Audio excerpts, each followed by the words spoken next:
আইপিএলে নতুন মৌসুমের প্রথম ম্যাচ মানেই মুম্বাই ইন্ডিয়ান্সের হার। এটার বিচ্ছিন্ন কোনো ঘটনা না, মোটামুটি নিয়মে পরিণত হয়ে গিয়েছিল। কেননা 1-2 সিজন ধরে তো হচ্ছে না, 5-7 সিজন ধরে হচ্ছে না, 10 সিজন ধরে হচ্ছে না, সর্বশেষ 13 মৌসুমে এই ঘটনাটাই ঘটেছে। সেই 2013 সাল থেকে আইপিএলে নিজেদের প্রথম ম্যাচে মুম্বাই ইন্ডিয়ান্স কখনোই জিততে পারেনি। অবশেষে এইবার এসে 13 সিজন পর সেই ধারায় ছেদ টানলো মুম্বাই ইন্ডিয়ান্স, সেটাও একটা স্টেটমেন্ট ভিক্টরিতে। সেইটা তাদের রেকর্ড রান তাড়া করে জয়ের। 220 রান তাড়া করে 5 বল হাতে রেখে 6 উইকেটে যেইভাবে জিতেছে মুম্বাই ইন্ডিয়ান্স, তাতে করে এইবার ষষ্ঠ শিরোপা জয়ে এই দলটাকে অন্যতম ফেভারিট, চাই কি সবচেয়ে ফেভারিটের তালিকাতেও আপনি রাখতেই পারেন। মুম্বাই ইন্ডিয়ান্সের এইরকম যে জয়, সেটাও কলকাতা নাইট রাইডার্সের বিপক্ষে, তাতে টার্নিং পয়েন্ট কোনটা তা নিয়েই তো আলোচনাটা করছি। শুরুতে একটুখানি কৈফিয়ত দিয়ে নেই, একটু ব্যক্তিগত কাজে ব্যস্ত থাকার কারণে আইপিএল সিজনের শুরুটা ধরতে পারিনি, প্রথম দিনের এই টার্নিং পয়েন্টের আলোচনাটা করতে পারিনি। এখন থেকে আশা করছি সেটা রেগুলার করবো, বা অন্যান্য আলোচনা যেগুলো রয়েছে সেগুলো রেগুলার করব। আমার কাছে মনে হয়েছে যে আইপিএলে খেলায় বাংলাদেশের সম্প্রচারে যে নিষেধাজ্ঞা রয়েছে সেটা সরকারি পর্যায় থেকে তুলে নেবার মতো একটা আলোচনা শুনছিলাম, কিন্তু সেইটা টুর্নামেন্টের শুরুতে হয়নি। কিন্তু আমি আশা করব এবং আমার মনে হয় এই ঘটনাটা ঘটবে। এটা আমলাতান্ত্রিক জটিলতা, সরকারি জটিলতা, এইসব কারণেই আসলে হয় নাই। কিন্তু টুর্নামেন্টের এই চলাকালীন সময়ে আইপিএল সম্প্রচারের উপর থেকে নিষেধাজ্ঞাটা বাংলাদেশ সরকারের তরফ থেকে তুলে নেওয়া হবে, সেইটা আমার কাছে মনে হয়, ওইটা আমার প্রত্যাশাও বটে। যাই হোক, ম্যাচে আসি, এই খেলাটাতে আসি। 220 রান তুলেছিল কলকাতা নাইট রাইডার্স। সেই রান তারা করে যদি জিততে হয়, মুম্বাই ইন্ডিয়ান্সকে রেকর্ড করতে হবে।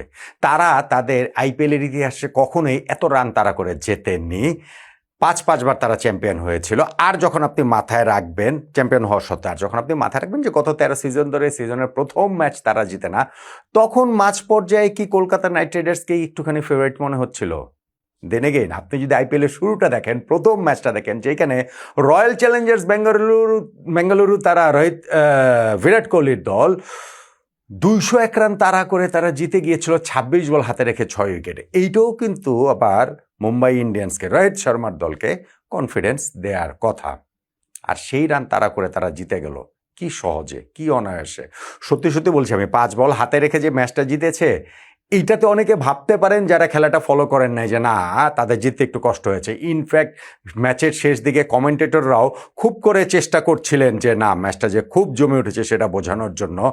মুম্বাই ইন্ডিয়ান্সের জয়টা কতটা অনিশ্চিত, আর কিসের কি, আরামে তাদের জেতার কথা, এবং আরামেই তারা আসলে এই ম্যাচটা জিতে গিয়েছে। দেন এগেইন, বাংলাদেশে খেলা সম্প্রচার হচ্ছে না দেখে যে খেলা দেখা বন্ধ রয়েছে, বিষয়টা কিন্তু তা না। সো সরকারি সেই নিষেধাজ্ঞাটা তুলে নিলেই পারে। 220 রান তারা করার সময় তাদের যেই স্টার্টটা প্রয়োজন ছিল মুম্বাই ইন্ডিয়ান্সের, সেই স্টার্টটাই তারা পেয়েছে। রোহিত শর্মা এবং রায়ান রিকেলটনের ওপেনিং পার্টনারশিপে পাওয়ার প্লের 6 ওভারেই তারা 80 রান তুলে ফেলেছে। রোহিত শর্মা ওই পাওয়ার প্লের লাস্ট বলটাতে 2 রান নিয়ে নিজের 50-তে পৌঁছে গেলেন, সেটা মাত্র 23 বলে। আইপিএল ইতিহাসে এটা তার দ্রুততম 50। 2015 আইপিএল ফাইনালে সিএসকের বিপক্ষে তিনি 25 বলে 50 করেছিলেন। তার চেয়েও 2 বল কম খেলে এই ক্যারিয়ার সায়ান্নে এসে রোহিত শর্মা তার মতো করে একটা ব্লিস্টারিং ইনিংস তিনি খেললেন। পাওয়ার প্লেতেই অনেকটা টোন সেট হয়ে যায় এই চেসটার। আপনি যদি দেখেন যে 10 ওভার শেষেও তারা কোনো উইকেট হারায়নি, বিনা উইকেটে 122 রানে পৌঁছে গিয়েছে।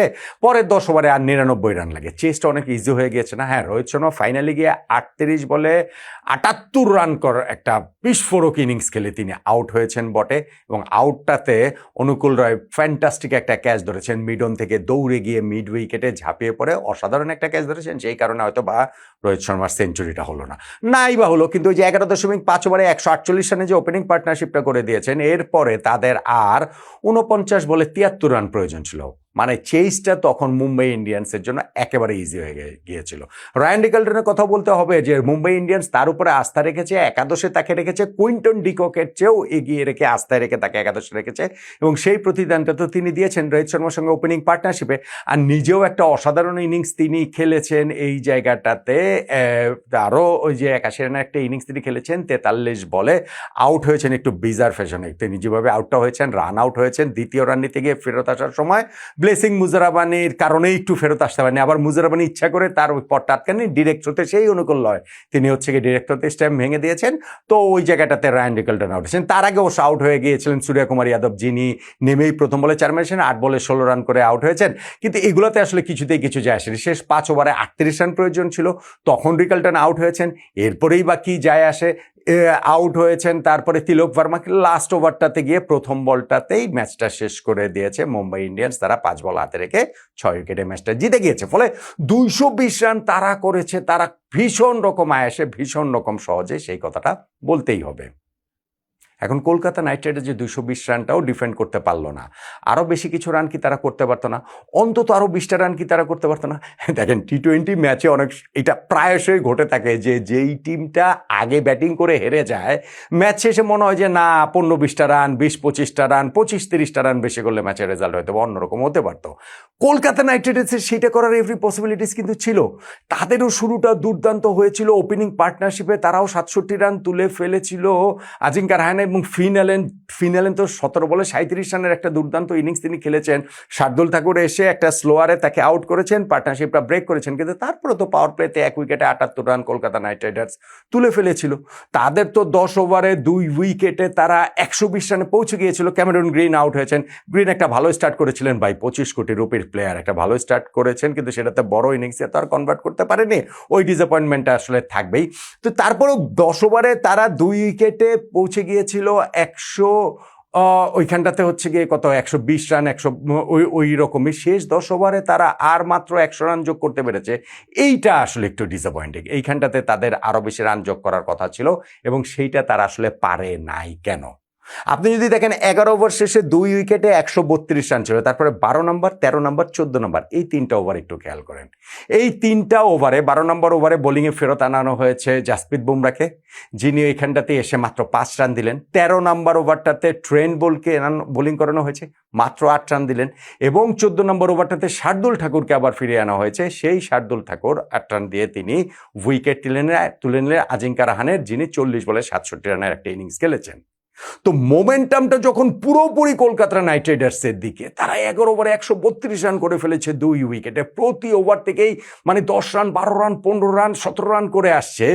এইরকম সময়ের পরপর 3টা ওভার মিলিয়ে মাত্র যে 19 রান আসলো, এবং আজিঙ্কা রাহানের উইকেটটাও কলকাতা নাইট রাইডার্স তুলে নিল। জাসপ্রীত বুমরা যেই কামব্যাকটা শুরু করেছেন, ট্রেন্ট বোল্ট সেটা কন্টিনিউ করেছেন, এবং উইকেট তুলে নিয়েছেন শার্দুল ঠাকুর, 3rd উইকেট, প্রথম 3টে উইকেটে তিনি নিয়েছেন। এই জায়গাটা কলকাতা নাইট রাইডার্সকে পিছিয়ে দিয়েছে। হ্যাঁ, কলকাতা নাইট রাইডার্স তারপর রিকভার করার চেষ্টা তাদের করেছে। অঙ্কুশ রঘুবংশী তিনি 28 বলে 50 করেছেন, 50 পর আউট হয়েছেন। ইনফ্যাক্ট তিনি 21 রানে আউট হতে পারতেন। রোহিত শর্মা তার ক্যাচটা গ্র্যাব করতে পারেননি, ওইটা জাজমেন্টের ভুল ছিল। তারপরেও ওখানটাতে রিঙ্কু সিং তিনিও শেষ দিকে একটা কত 21 বলে 33 রানের একটা আনবিটেন ইনিংস খেলেছেন। সেই সব মিলে তাদের স্কোরটা 220 পর্যন্ত যেতে পারে। কিন্তু এইবারের আইপিএলে যা বোঝা যাচ্ছে যে 200 পার স্কোর হয়ে যাবে, পরপর 2 দিনই 200+ স্কোর চেস করে জিতে গেল। So 220 was not good enough, এবং সেইটা কলকাতা নাইট রাইডার্সের বোলিংয়ের সময় তো আমরা দেখতে পেয়েছি। ফ্যান্টাস্টিক উইকেট, মুম্বাই ইন্ডিয়ান্সের ফ্যান্টাস্টিক রেসপন্স, সব কিছু মিলিয়ে কলকাতা নাইট রাইডার্সের সিজনের শুরুটা হলো পরাজয় দিয়ে।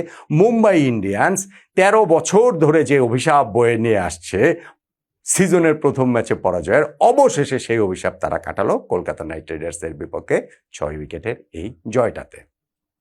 তাহলে এই ম্যাচটাতে টার্নিং পয়েন্ট কোনটাকে বলবেন? অনেক কিছুকেই বলা যায়। অবশ্যই বলা যায় রোহিত শর্মার ইনিংসটাকে, অবশ্যই বলা যায় রায়ান রিকলটনের সঙ্গে তার ওপেনিং পার্টনারশিপকে, অবশ্যই বলা যায় কুইন্টন ডিককের চেয়েও যে রায়ান রিকলটনের উপরে আস্থা রেখেছে মুম্বাই ইন্ডিয়ান্স, তাদের পুরনো সৈনিক, এবার ডিকক তো নতুন এসেছেন, এটাকেও আপনি বলতে পারেন।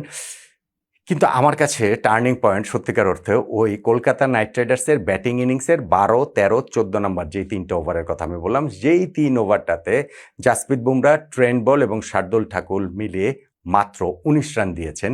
ওইখানটাতেই কলকাতা নাইট রাইডার্সের স্কোরটা আরও 20টা রান কম হয়ে গিয়েছে, এবং মানে পরে তো মনে হয়েছে যে 250 রান করলেও কলকাতা ওই ম্যাচটা মুম্বাই জিততে পারতো, বাট স্টিল ওই 20-25টা রান আসলে ডিফারেন্স মেক করে দিয়েছে বলে আমার কাছে মনে হয়। ওই 3টে ওভারকেই আমার মুম্বাই ইন্ডিয়ান্সের এই মৌসুমের প্রথম ম্যাচে পরাজয়ের অভিশাপ কাটিয়ে যে তারা জিতলো এবং কলকাতা নাইট রাইডার্স যে হেরে গেল, সেই ম্যাচটার টার্নিং পয়েন্ট বলে মনে হচ্ছে।